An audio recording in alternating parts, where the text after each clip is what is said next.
Kano akaadha jedhanis darbatu jedhan mammaaksa Oromoo keessatti. Kanaafiyyuu yoo maqaan kiyyaaf seenaan kiyya haa tolu jette kootu obbo Jaarmiyaa isa haqaatii fi isa sirrii karaa qabsoon bilisummaa Oromoodhaa irra deemtu irratti hiriiri waliin hojjanna waliin kophaa keenya nulleen lollee lolchiisnet bilisummaa finna jechuutti hin jirru walumaan taanetti sinilleen kallattii keessan qaawwa duuchitan qabdani qaawwa duuchuudhaan maltasan koota duucha nulleen gama keenyan immoo qaawwa duuchuudhaan malli karaa nuun danda'amuu fi waan gochuudhaan malli gochuudhumatti jirra waan ta'eef. Kanuman isin jechuu barbaada.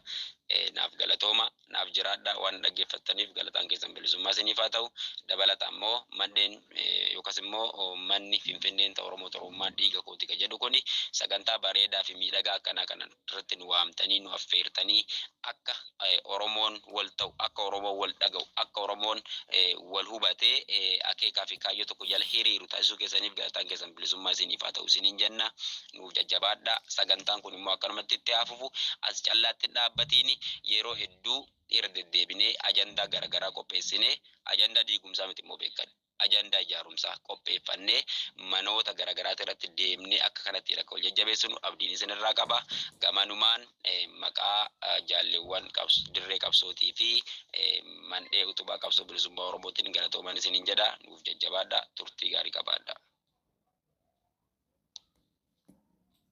Tole egaa hajaallan keenya yaadni keessa hedduu bareedaa fi waan dansaa hannan boonsu han uummata Oromoos tokkoomsu nuu kennuu keessaniif galatooma jenna. Itti aansuudhaan ayyaam Oromoo dhiifama biizii. Tole jaallan keenya kabajamoo fi jaalatamoo galatoomaa isiniin jenna. Egaa Oromtoota keenya qaarii fi gaggaarii yaa ilmaan Oromoodha kan siin dubbataa jiru kun dirree irra dhaabbatee kallattiin rasaasa qolachaa aduu qorra ho'a hunda dhandhamachaa beela garaan hidhachaa siin dubbachuu jira. Kan inni siin dubbachuu jiru kana akka rooba dhagatti roobee osoo hin taane sammuu kee keessatti seef godhiiti keessaa qaban haasa'u nam tokko haasa'e yeroo nam tokko haasa'u dhibbaan dhibbatti akka nam sun haasa'utti hin qabadha jechuu miti. Garuu what is the important just right jettee waan achi keessa jirtu dubbii importantiidha akka gaafa qorumsa yeroo fudhattu yookiin gaafa barnoota kee barattu bikka silaa qorumsa keessatti natti dhufa jettu biirii yookiin qalam diimaadhaan jala sarartu sanitti dubbii importantii keessaa fudhu jala sarartu sammuutti qabadhuun dhaamsa kenna. Egaa jaallan kee kabajamoo fi jaalatamoo anaa dhufu isiniin jenna abbootii gadaa hawwalii siinqee akkasuma ilmaan Oromoo kutaalee ibil addunyaa garagaraa irraa dhuftanii armanatti nu daawwachaa jirtan sagantaan keenya hin eegalan malee hin goolaman. Egaa kottaa waliin taanee imalli keenya gara Finfinnee isa jedhuun gabrummaa xumura itti haa goonuun akkuma itti dhufeetti jira. Egaa mee amma immoo xiqqoo isinillee walii waa dhaggeeffattan kunillee agayoom haasa'tan jechuun keessa waan hin oolle egaa mee tarumaafuu maal gochuutu furmaata jechuu mee sirba takka dhaggeeffanneeti walitti ka deebinu taane. Egaa weellisaan keenya yoo bilisoomneen armana jira isumarraa mee wallee takka qaamaa qalbiin hordofaati sagantaan kettaanus kan jaallaniiti jaallan keenya warri haftan warri jala jirtan kan inni isin argutti hin jirre kan inni maqaa keessan isin iyaamin koottaa ol bahaa harka kennadhaa hulaan kenna yoomuu isiniif banaadha isinin jenna hin hifatinaa horaa bulaa deebanaa yoo bilisoomnee maayikiin kee sirbi tokko dhaggeeffannee walitti deebina.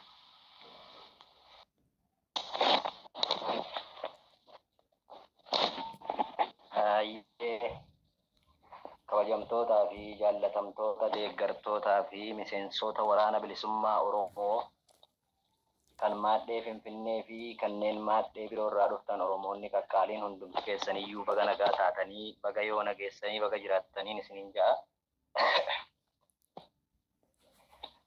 Egaa waan silaa dubbatamuu qabuu fi waan silaa wal itti tokkummaa irraa waan wal ijaaruu irraa waan wal qabachuu irraa dubbatamu abbootiin dhugaa harkaa qabdu abbootiin haqaaf manaa baate iyyuu dubbatteetti itti qabnu akkuma jedhanii sirba tokko garanumaan isin affeereen jaallan kiyyaas hunduma keessaniyyuu warreen maadhee biraarraa nu jajjabeessuuf as dhuftanii fi warreen ergaa dabruu dhageeffachuuf dhuftanillee galanni keessan bilisummaa haa ta'u. Qabsoon isin haa galateef. Qaalii fi gaggaarii ilmaan Oromoodhaa baga dhuftan jechaa artistii keenya kabajamaa fi jaalatamaa yoo bilisoomne beekumsi haa margu jenna qalamni haa mirgu horbultee banisiin jenna. Egaa jaallan kee kabajamoo fi jaalatamoo nun hifatinaa sagantaan kenna nin eegale malee hin goolabamne. Ammas haasawa jaallanii dhaggeeffannee kan walitti deebina. Akkasuma immoo warroonni keessan walaloo qabdan hanga ammaatti kan nu qaqqabanis jiru. Isinis tokko lama jennee dabareen carraa isinii kennuuf qophii irra jirra. Nun hifatinaa obsaan nu eeggannaan dhaammannoo kenna. Egaa kanatti aansuudhaan jaallan keenya warri haftan jaallan dirreedhaa hamma ammaatitti warri jirtan koottaa gara gubbaatti ol bahaa isiniin jecha akkasuma immoo jaal keenya jaalnaatoo lammii waan nun jedhan isaanirraa fudhannee kan walitti deebinu ta'a. Dabareen akkuma itti fufetti jira. Jaallan warra dirreedhaa ol kennadhaa harka keessan ol bahaa anaa dhufu baga nagaan dhuftan abbootii gadaa hawwalii siinqee ilmaan oromoodhaa kanneen caayaalee adda addaa irraa dhuftanii armana jirtan akkasuma warreen osoo karaa deemtan akka tasaatitti mana kana gortan anaa dhufuu baga nagaan dhuftan. Oromoon tokko, Oromoon Oromoodha, Oromoon lama jirtu tokkummaa kennan tokko taanee waliin taanee haa falmannuu dhaamsa keenya. Jaal keenya jaalnatoo lammii maayikiin bilisa. Waraab kun seenu? Hin dhaga'ama. Eeyyeen dhaga'ama jaal. Ayyee. Egaa ayyee erga dhaga'amee galatooma ulfaadhaa. Sagantaa kana bifa kana fakkaatuun qopheessitanii warri Finfinneen kan Oromootii Oromummaan dhiiga kootiin akkaataa kanaan qopheessitanii nama hanga kana walitti qabuudhaan nullee nu affeertanii asitti argamnee yaadota tokko tokko akka waliif qoodnuu fi waan nu geessitaniif isinis ulfaadhaa galatoomaa horaa bulaa deebanaa isiniin jenna. Ammoo gaa afeefin dubbatanii haftee dubbatuu jedha Oromoon yeroo mammaaku jaallan koos ta'ee warri sagantaa kana qindeessuyyuu warri sagantaa kana gaggeessuyyuu wantoota jajjabaa ergaa gurguddoo qaban kan isaan kaayaa jiranii jaallan akkasuma dirree lolaa irraallee kaayaa jiran ergaa jajjaba ka'aniiru waanuma egaa waanuma hafteen jedhu xiqqumatti dareen anis maayikii gadhiisaa. Isa kanaaf egaa ammatti walumaa galatti akkuma walii galaatti iyyuu Oromoon amma maal keessa jira kan jedhu ilaalee achumaan bu'uurumti qabsoo bilisummaa Oromoo kun iyyuu kan eenyuti kan jedhutti hin ce'a. Egaa argaa jirraa warri biyya keessa jirrus warri biyya alaa jirrus fira biyyaa qabnaa miidiyaa hawaasummaa irrattis ilaalaatuma oollaa Oromoon amma maal keessa jira isa jedhuu fi Oromoon gam tokkoon lolamaa jira gama biraatiin ammoo hongeetiin dhumaa jira beela'aa jira jechuudha. Karaa lama karaa rakkoo namtolchee fi kan uumamaatiin illee rakkoo hamtuu keessa jira jechuudha. Isa kanaaf lola isa jedhamu fi Oromoon waraanni warra tiksitoota impaayera Itoophiyaatiin irratti labsamee guyyaa guyyaan isa dirree lolaa irratti dhumaa oolurra darbee Oromoon bifa nama saalfachiisuun ilmaan Oromoo xixiqqoon daa'imman otoo hin fedhin otoo hin beekin karaarraa butamanii lola isaan ilaallanne keessatti dhaqanii kaaba impaayeritiitti dhumaa booji'amaatii kan jiranii argaatuma jirraa. Manni booji'amtoota naannoo Tigraay amma sadarkaa afaan Oromoo qulqulluu haasa'uutti yerootti ga'eedha. Egaa kun inni kun booda itti dhufaa maaliif jennaani nama keenyatu hubannoo walqixaa hin qabu.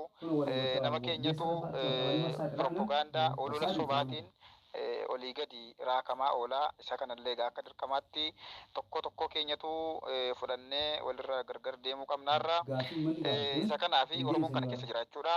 Gama biraatiin gama kibba Oromiyaa kanaan keessattiyyuu gama Gujii gama Booranaa kibba bahaa naannoowwan Baalee keessattiyyuu gammoojjii Baalee gama baha Oromiyaa akkasuma kanneen kana keessaanii Oromoon hongeedhaan rukutamee beela hamtuutu itti jira jechuudha. Akkuma waliigalaatti Oromoon maal keessa jira isa jedhuuf jechuudha. Ergan kana jedheeti Oromoon qabsoo bilisummaatti jira. Bu'uurumarraa hoo qabsoon bilisummaa kun maali kan eenyuti kan jedhus immoo hin ilaalla jechuudha. Maaliif jennaani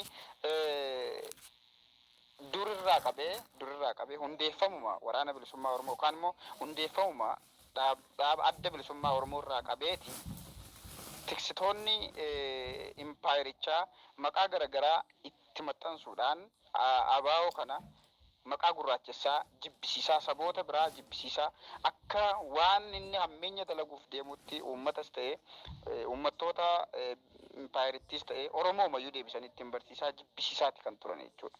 Isa kanaafi qabsoon bilisummaa Oromoon kan qabsaa'uu fi olaantummaa barbaadee miti duuniyaa yookaan dinagdee kuufachuuf miti wantoota amma nurratti ta'aa jiran kanaaf deebinee haaloo ba'uuf illee otoo hin ta'in nuti kan barbaannu biyya keenya barbaanna biyya mataa keenya barbaanna sabicha hiree murteeffannaatiin ga'uuf kan deemaa jirru malee wantoota sila nuuf hin malle nuun jedhamaa ture.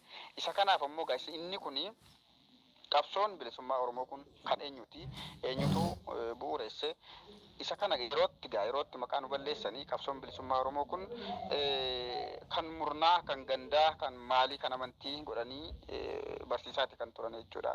Isa kanaaf qabsoon bilisummaa Oromoo kan uummata Oromooti. Jalqabarraas yoo kaane koruma sabaayyuu warri taa'ee kora sabaa warri taa'ee